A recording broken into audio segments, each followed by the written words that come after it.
तर आता मोर्चा झाला, सरकार काही झुकायला तयार नाही.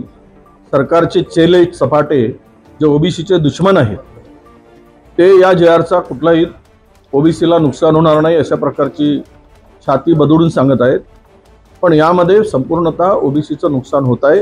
हे आता आम्हाला आमच्या सगळ्या तज्ज्ञ लोकांनी आणि आमच्या सगळ्या एक्सपर्टनी आमच्या कायद्याचा अभ्यास करणाऱ्यांनी हे सरसकट त्या JRचा अर्थ सरसकट होतो.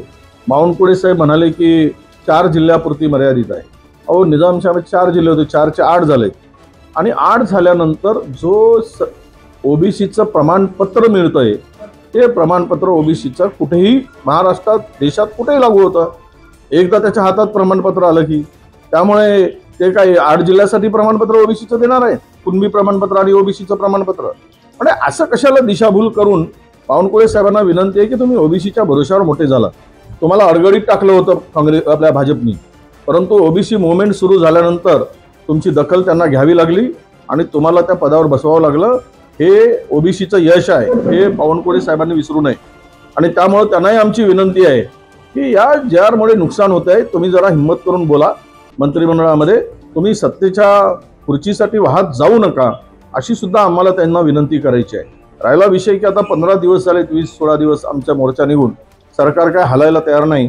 आता 1 तारखेला आम्ही नागपुरात विदर्भातील प्रमुख ओबीसी नेत्यांच्या बरोबर आणि महाराष्ट्रातील काही निवडक ओबीसी नेत्यांच्या बरोबर ही बैठक होणार आहे. पुढची रणनीती कशी ठरवायची हा JR रद्द करण्यासाठी. कारण हा JR रद्द झाल्याशिवाय कुठल्याही परिस्थितीमध्ये ओबीसीचा आपण नुकसान टाळू शकत नाही.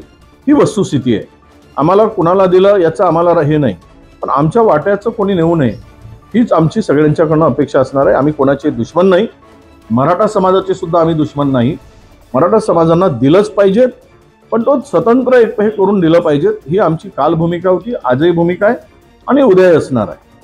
त्यामुळे या 1 तारखेच्या बैठकीमध्ये हा सर्व चर्चा होऊन पुढची भूमिका आमची काय असणार हे आम्ही जाहीर करू.